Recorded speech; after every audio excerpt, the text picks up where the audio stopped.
Hey everyone, Scott here to discuss Signs, starring Mel Gibson and Joaquin Phoenix. It's kind of a short cast list, directed by M. Night Shyamalan.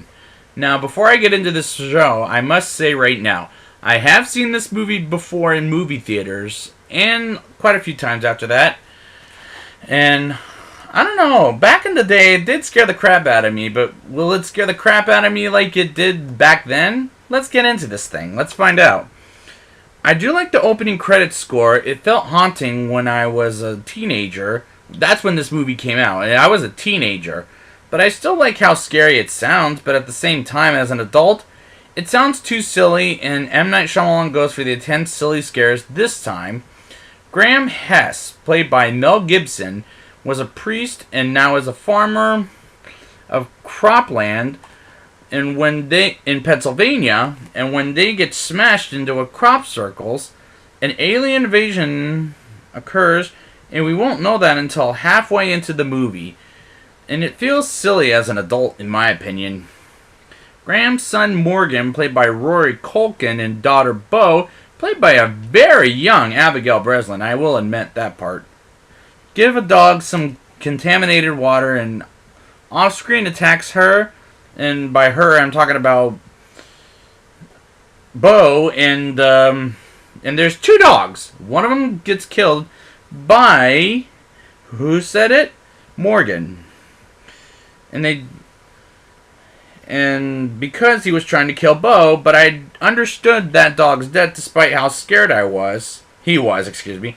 But I didn't cry like I did in I Am Legend, or I will be later on in the movie. But as the characters, I don't like or hate them.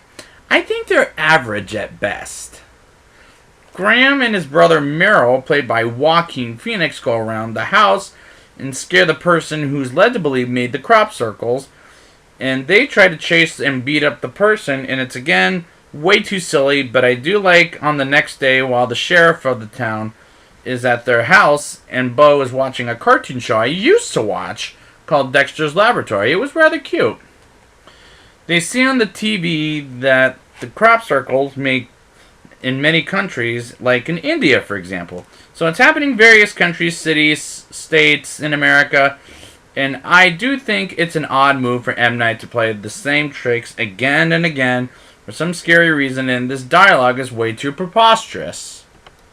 M. Night does have a couple of scenes in this movie, and one is where the Graham and Merrill and the two kids trying to figure out if it was him at their house at the pizza place. And we'll get what happens to him later in the movie, or why they despise him to death. And the second scene is when they takes off after trapping an alien in the palm tree, and I'll get there when I get there. Morgan picks up a sound from Bo's baby monitor and hears clicking as if something is talking from the sky. And why are we having their language is beyond stupid, or hearing their language, excuse me. The events in this movie is done rather average, not as scary as The Sixth Sense in my opinion. We get a flashback of Graham's wife dying, or a bunch of scenes of flashbacks of Graham's wife dying in a car accident, and we'll get to a point at the end when what swing away means. And Graham and Merrill talk briefly about something in the wife's eyes of what swing away means. And those flashbacks felt a little weird until we find out at the end and of M. Night to film. And it felt weird for M. Night to film. And what's hilarious was there's a book Morgan bought at the bookstore the day before from a scientist of where their house gets attacked by aliens. It made me laugh hysterically from the acting in this movie, in my opinion. The second M. Night cameo scene, he and Graham talk about his wife's death and how sorry he was, and he says will be a point at the end of the movie that they don't like water. And this scene is forgettable of how everyone forgets that moment at the end of the movie. Merrill sees some alien that on the TV that honestly looks like a goblin. And what's ironic is the original Spider-Man with Tobey Maguire came out the same year as this movie. Meanwhile, And because he looks like the Green Goblin from freaking Spider-Man. What do you want me to tell you? Meanwhile, Graham confronts one of the aliens, is in M. Night's pantry, and pulls the knife to see what it is. And that felt very frightening, and I was scared to death. The hand comes to him and scared the hell out of him, and it cuts the fingers. And that was a frightening scene. So, in case you didn't know what I'm talking about, M. Night was the reason that his wife gets killed in the car accident.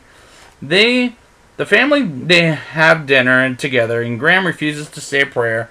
And Graham feels sad about his wife's death and cries about it, which I understand, and hears noises from the baby monitor. And they suddenly board up the house, and I thought, what happened to the other dog that was named Isabel? And we hear her barking, and we don't see what happened to her, but we hear her squealing, and because I heard it, I'm like 1 hour and 15 minutes into the movie, and that's when we heard Isabel's crying death, and I'm not liking the last, and I'm not going to like the last 30 minutes of this movie. I'm angry at this point. I'm just going to say it now. As soon as we hear the dog dying, that makes me angry. All of a sudden, just right out of the blue, they just leave and dance, the aliens I'm talking about, and they didn't explain why they left other than they're dancing hysterically, which is just terrible.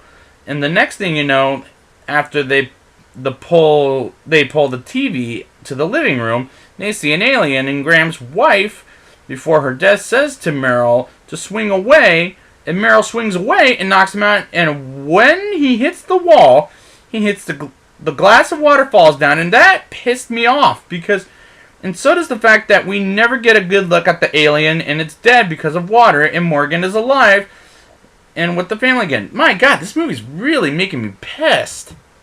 Let's just get into this rating. I'll give this movie a 5.2 out of 10. I do think the characters are fine at best. I do like the score, but the movie is too silly, and the aliens looks like the Green Goblin from the original Spider-Man. And there's only one frightening sequence, and that's in M. Night's house. And the last 30 minutes just pissed me off. Like, I was angry at that point. So I'd like to thank you guys for joining me, and next week I will be back with The Village. And until next time, it's happening.